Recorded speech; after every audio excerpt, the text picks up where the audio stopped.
Amis DVD-vores, bonjour. Cette semaine, pour paraphraser Bogart dans Le Faucon Maltais, penchons-nous sur cette matière dont sont faits les rêves.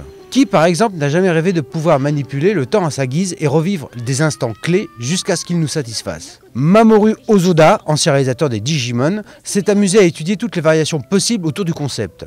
Chronique lycéenne charmante et sans prétention, La traversée du temps s'offre sous la forme d'un triple DVD, typique des éditions collector japonaises, c'est-à-dire que l'on passe allègrement d'une interview pointue et ultra technique à des modules parfaitement inutiles, mais susceptibles de ravir les fans. Bref, un travail éditorial sérieux pour un film qui, lui, évite de trop s'y prendre. Au sérieux. Maîtriser le temps, c'est utile pour rattraper des gaffes, pour défier la chance, se la couler douce et fuir tous les problèmes.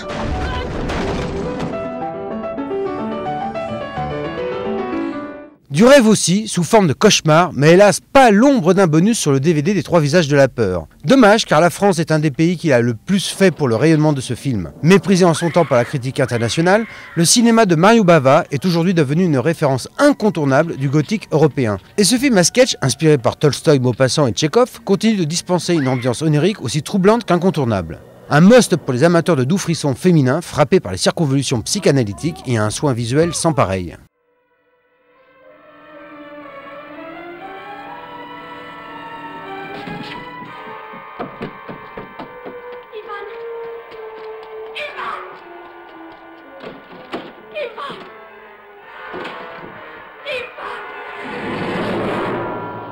Enfin, non, vous ne rêvez pas, on vous le promet depuis des semaines dans cette rubrique, voici enfin une œuvre d'Antonioni dans les bacs. Premier film à avoir tenté de mettre en image l'anxiété de l'homme moderne, l'Aventura débute sous la forme d'une chronique sociale, un drame psychologique pour progressivement perdre son spectateur dans une atmosphère de rêve abstrait et oppressant. Outre un entretien avec Michelangelo Antonioni lui-même, ainsi que quelques modules d'époque, cette édition DVD propose une longue plongée dans les arcanes du film, assurée par son fan numéro 1, Olivier Assayas.